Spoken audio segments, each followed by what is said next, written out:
Hello, I'm Ed Fuquay, Young Adult Librarian Extraordinaire here at Woonsocket Harris Public Library. And I'm Miss Gabby from the Children's Department. We're having another book talking. It's a book talking without books. Like always. Like always. We have so much important information we need to impart, tons of stuff.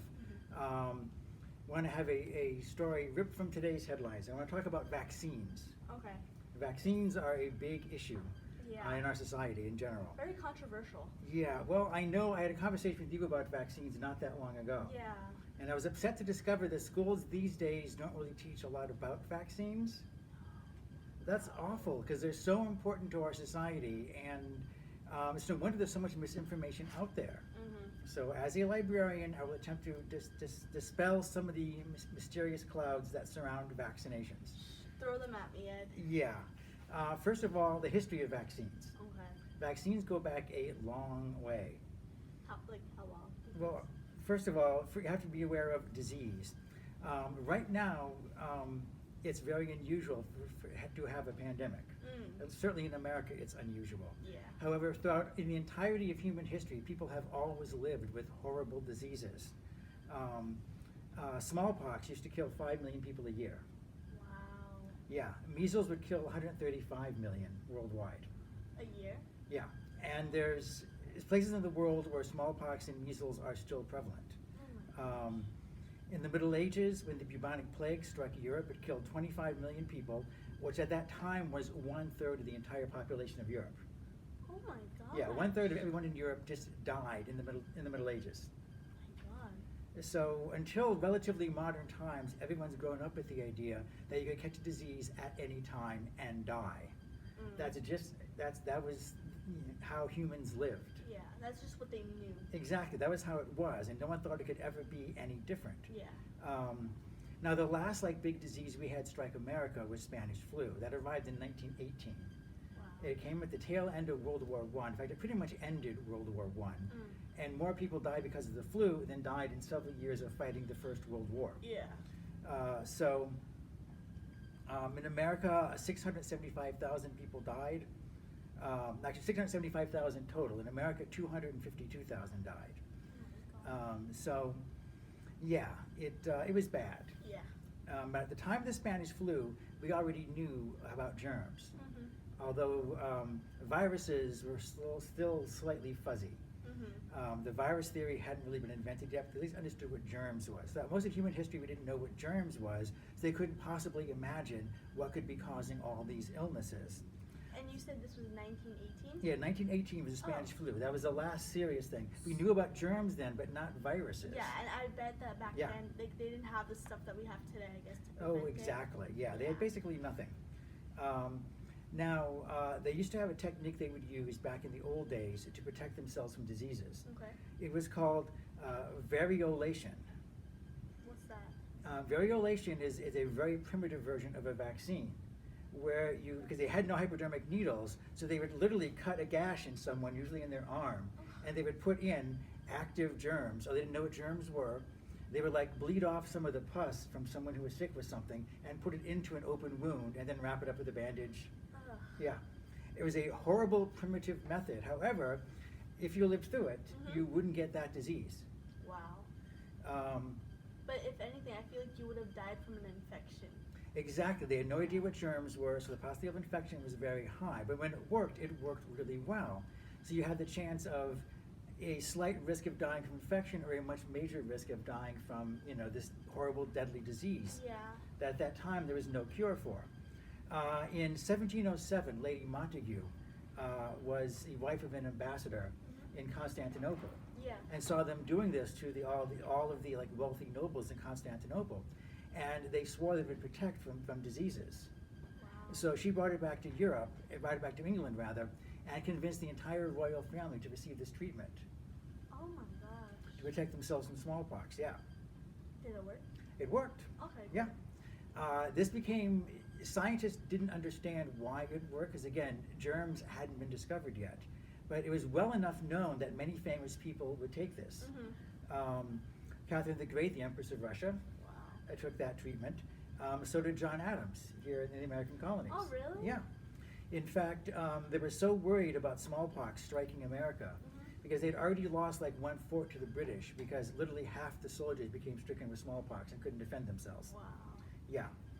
So George Washington in 1777 ordered all the troops in the Continental Army vaccinated. So every Every single soldier in the Continental Army was vaccinated against smallpox. There were no religious objections, no deeply held philosophical beliefs that kept them from taking it. You had to do it, yeah. So were they using needles at that time, or were they? They're getting a little better, yeah. Okay, so they weren't just like gashing someone. No, it was better than it was in the early 1700s, but still. In 1791, they passed a law in Virginia that if you had smallpox and you spread it to someone else, you could get up to 6 months in prison. Wow. So people who say that the rules we have now forcing you to isolate and wear masks and things like that are unheard of in American history, they're not. Virginia had them in 1791. Now, meanwhile, over in Europe, in 1796, a doctor named Jennings discovered that something called cowpox existed. I've never even heard of that. Well, it's only famous because of what Jennings noticed. Cowpox was something that struck people who worked in farms. Okay. Dairy maids who milked cows got it. Farm hands that shoveled manure got it. And basically you felt crappy for a couple of days, you had a mild fever, maybe a rash, and then it went away and you were fine. But the cool part was, if you came down with cowpox, you would never get smallpox. You were immune to smallpox after having cowpox. So it's either you get the one where you get the fever, or Yeah. you get the one you die. The one that can kill you, yeah. So very quickly he realized that you could use cowpox and he coined the term vaccination. Wow. That using cowpox germs would vaccinate you against smallpox. Crazy. Yeah. Wow. And then by 1850, people had realized that germs existed. And then they understood how this happens. You could actually get germ cultures that you could actually use to make a proper vaccine from. Wow. That's cool. I Yeah. feel like that's so cool to think about, like how things have evolved. Yeah, and it all happened within basically 120 to 130 years. Which is that much change. Very fast, honestly, Yeah. when you really think about it. Yeah, earlier than that, it was impossible to imagine being protected from a disease. Yeah, it's like you just thought you were gonna die. Yeah, diseases changed the whole course of human history. They wiped out civilizations in ancient times. I believe they found like smallpox in Egyptian mummies. Really? Yeah. Wow.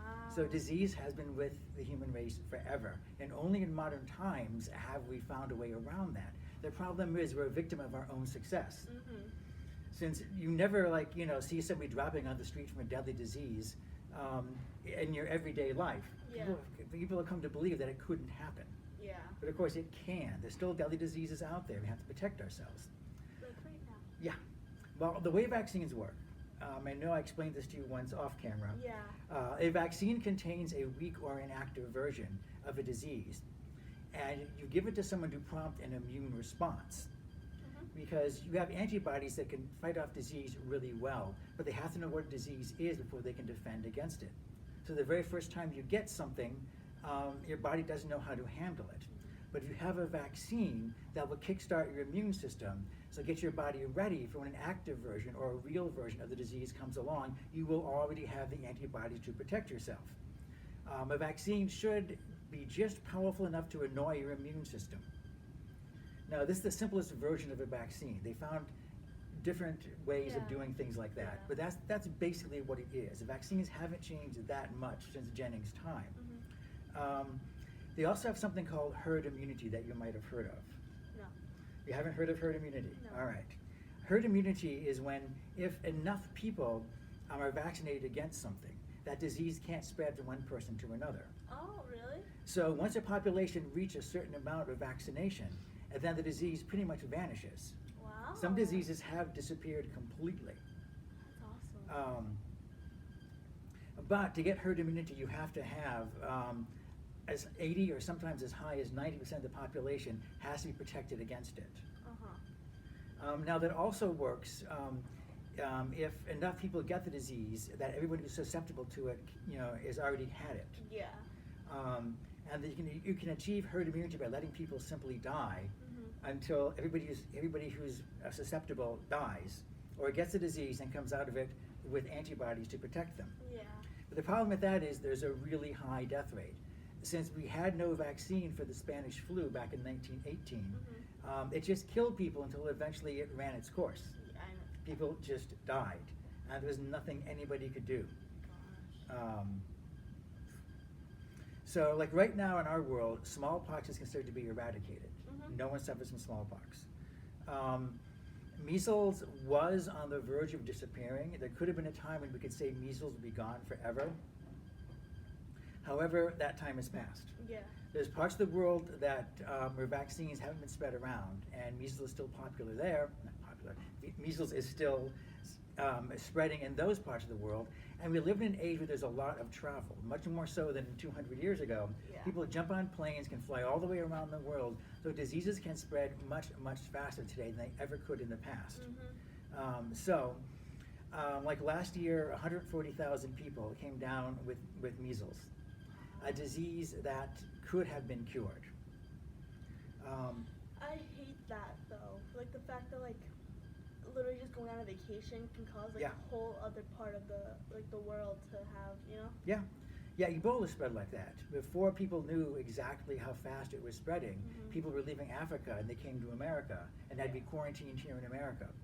Fortunately, Ebola doesn't spread that quickly. It's a horrible, deadly disease, but we were able to contain it and control it.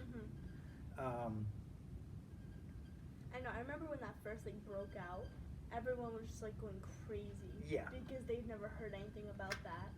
So it just like when people hear of something like new that they've never heard of before, or something that we don't have like a cure for. Yeah. They like panic and they think like all these horrible things and stuff. Yeah. You know? There's a book in my young adult section called The Hot Zone by a guy named Preston. And it's a nonfiction book written by an epidemiologist who's he's in particular talking about Equatorial Africa, which is where he believed the next big killer pandemic would come from. Yeah. He believed it would be not Ebola necessarily, but one of the family of hemorrhagic fevers. Hemorrhagic fever basically causes you to bleed out all the orifices of your body. It's horrible. It is horrible beyond description, like something out of a nightmare movie. Yeah. But it is entirely possible one of those will, if it mutates even slightly, start jumping from one person to another and leave Equatorial Africa very, very quickly. But the way to stop these diseases is mostly through vaccinations and proper medical care. But the problem is vaccines aren't that popular with a lot of people. And there's several reasons for this. First of all, some people can't take vaccines. Allergic. Yeah, they're allergic to them, or for whatever reason, they just can't take them. These are medical exemptions, not philosophical or religious exemptions. Yeah. There are people that can't deal with vaccines. And these people depend entirely on everyone else being vaccinated. So if some people can't be vaccinated, everyone else should get vaccinated who can, just to protect them. Because the more people that are vaccinated, the better it is. Some vaccines have side effects. Yeah. My gosh. When I had to stop getting the flu shot because every time I would get it, I would always end up getting so sick to like the point where I couldn't even like open my eyes. Yeah, that can happen.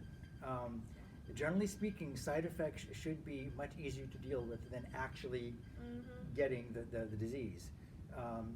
Flu kills like between 20 and 30,000 people a year. Yeah. Normal flu. Yeah. You're not counting anything special or unique. So yeah, the flu can actually kill you. You're a young person, so you probably wouldn't die.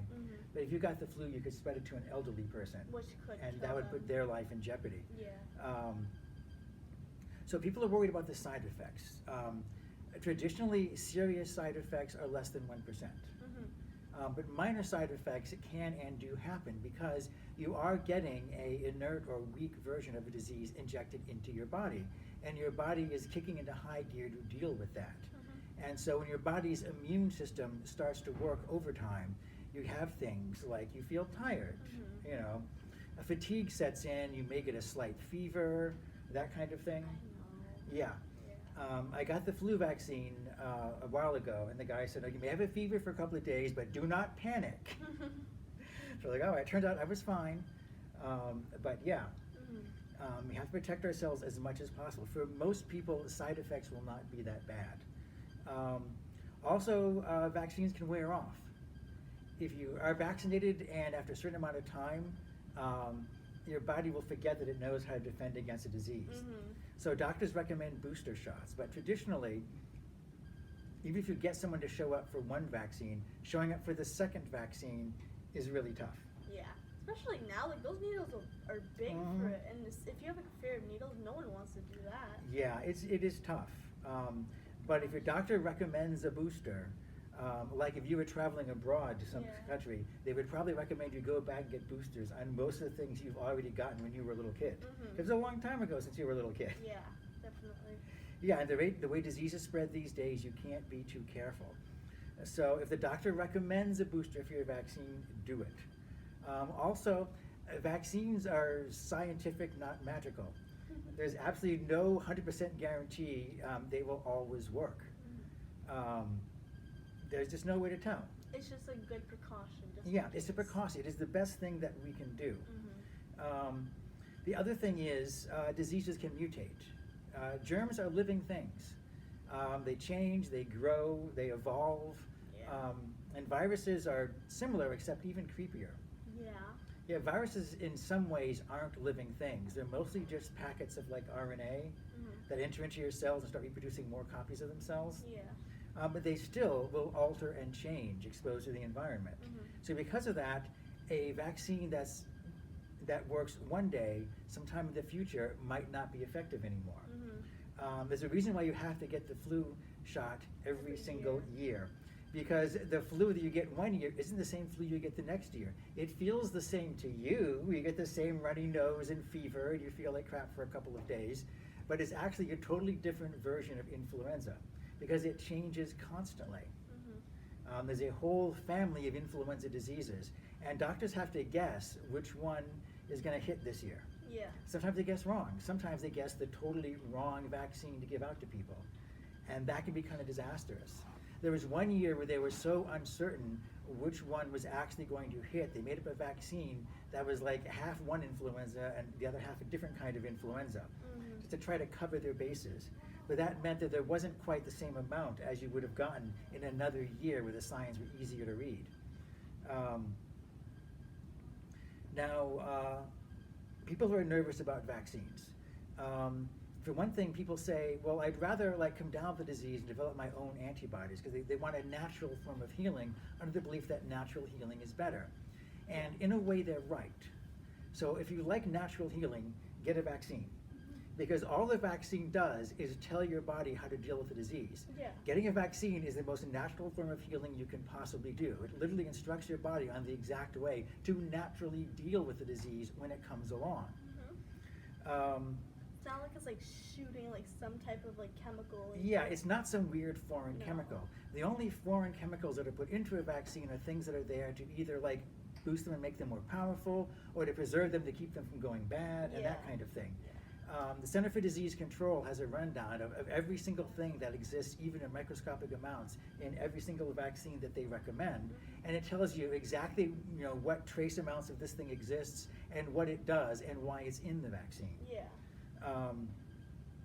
There's also a weird rumor going around that vaccines are not highly regulated, that somehow they slip past the FDA. Really? It is absolutely 100% inaccurate. They are among the most highly regulated drugs that you can get because you want vaccines to go into as many people as possible. The more people who are exposed to something, the harder the FDA works to make sure that everything is going to be good. They're extremely highly regulated. Wow.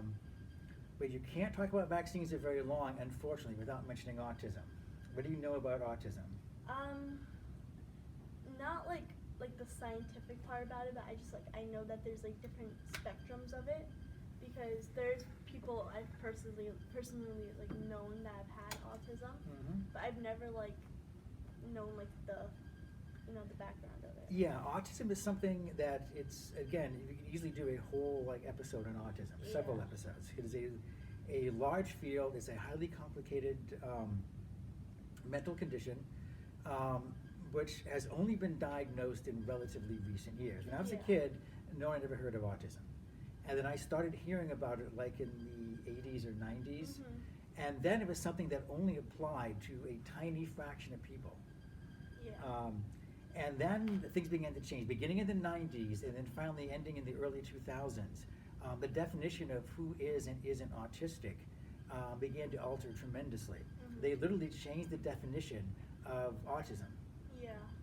And so partly because of that, and partly because of awareness, if you've never heard of autism, you're not going to talk to your doctor about it. If your doctor isn't worried about it, he's not going to automatically do a check for autism. These days, everybody's heard of autism, and every child is given autism tests. But there was a feeling that autism was on the rise in the 90s. Yeah. And mostly it was because they had changed their diagnosis. People who before had not been autistic were now suddenly being diagnosed as autistic. So the numbers on paper at least were going up. Wow. And there's an attempt to try to find out like why. Yeah. And many, many scientists devoted their whole careers to figuring out, what was going on with autism. However, all that was kind of like shot through the window. In 1998, when a former doctor who's now lost his license to practice, named Andrew Wakefield, published something in a scientific journal, since retracted, linking autism to the MMR, the mumps, measles, rubella vaccine. Yeah. Because it is a fact that you can't diagnose autism until the child reaches a certain age. You can't tell that an infant is autistic. They have to reach a certain age. And the age when you can start beginning to diagnose autism is around the same time you get your first MMR shots. Wow. So people began to think there maybe was a causal link, that one led to the other, not just a coincidence that both of them happened at roughly the same point in a child's life. Andrew Wakefield was a doctor working for lawyers who were working on a lawsuit to sue pharmaceutical companies. He was also involved in a scheme to come up with a new vaccine that wouldn't harm children. And in one memo, he said he expected to make about 30 million pounds a year off of it. Oh my God. So it was money in the bank for Andrew Wakefield to attack pharmaceutical companies. And so his paper led to this broad, grassroots movement to try to ban vaccines based on the idea that they lead to autism. Yeah. This was something that scientists were very worried about. The idea that autism and vaccines being linked was just a phenomenal theory. So it was studied by many doctors, many physicians, many people who work in clinics and things like that. Thousands of people did studies, and every single study came back exactly the same way. There is no link. Wow. No one can find a link. There's many incidents of autism in people who refuse to vaccinate their children. Yeah. They just can't find any actual link that one thing leads to another. Is that how he lost his license? Well, it turns out that he had lied when he published his scientific paper. Oh. He said he did a large scientific study. He actually only talked to 12 kids at a children's party. He talked to 12 kids at a children's party while he was receiving a retainer from a law firm who told him what answers he was supposed to get. Wow. So it was unethical at every possible level. To do a proper scientific study, this is something you should have been taught in school, but I bet you probably weren't. Probably not. Yeah. The best way to do a scientific study, and I'm no scientist, I'm just a librarian, but first of all, you deal with as many people as you possibly can. Yeah. You don't get 12 people in one room who are all friends with each other.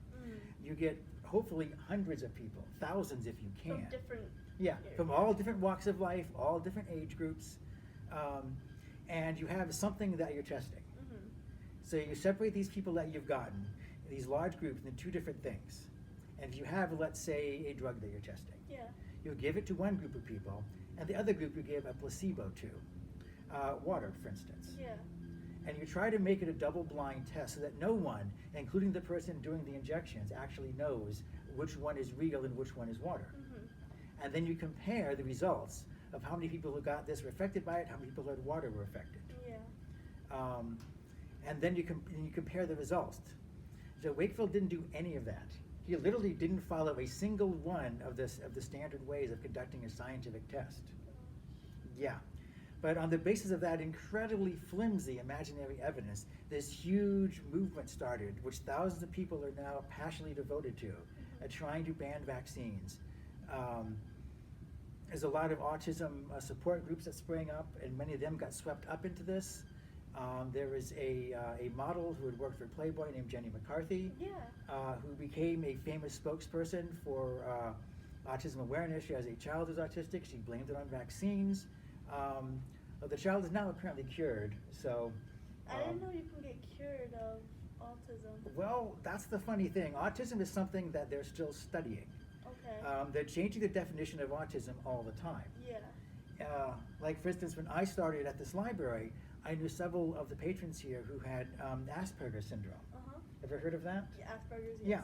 Yeah. It was a very common diagnosis for a while.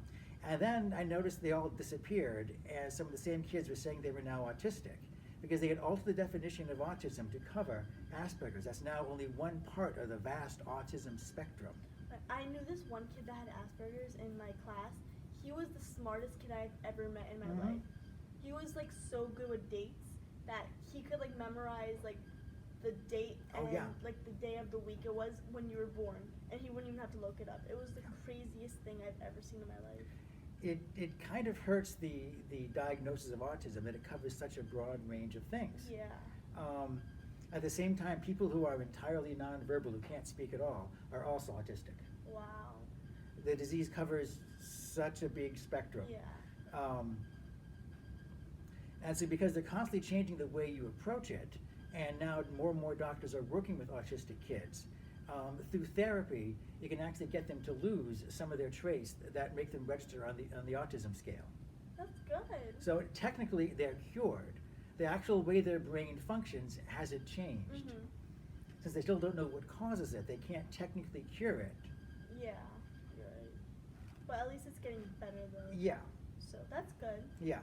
So driven by Playboy models and celebrities like Jim Carrey, autism and vaccines suddenly became linked in the public mind, and there was a huge movement to parents to not vaccinate their children. One of the Kennedy clan is against vaccines now. Robert De Niro. Robert De Niro has an autistic kid, so now he's, he offered something like, $10 million to anyone who can prove that vaccines don't cause autism, and it's like, no, Mr. De Niro, that's not how science works. You can't prove that something didn't happen. Yeah. You can prove that something did happen, but you can't prove a negative. Yeah. Yeah. So needless to say, no one has collected the prize, even though it's a really silly criteria. I know, it's ridiculous, and yet people no one faked it for the money. People are dying every day. Yeah. The parents that refuse to vaccinate their kids. We have in every state in America, there's more and more rising child deaths and injuries because of childhood diseases that should have been wiped out. Yeah. Like I said, smallpox is gone right now, but it could come back. Measles was almost gone, but it's gradually making a comeback. It went from a few hundred cases to 140,000 in 2018. Yeah. See, That's how fast measles spreads. You don't even hear about this though, and then that's crazy. It's going on all the time, and many states allow you to have religious exemptions, so you don't have to vaccinate your kids, because there's several religions that don't believe in medicine at all. Yeah. And then beyond that, also, if you have a deeply held philosophical belief, you don't have to vaccinate your kids. Wow. Despite the fact that your kid showing up without being vaccinated is a menace to all the other kids. Same with the schools used to harass me about my shots. Exactly. They try to take it very seriously. Yeah. And some of the parents who won't vaccinate their kids say, well, there's herd immunity. If everybody else is vaccinated, I don't have to do mine.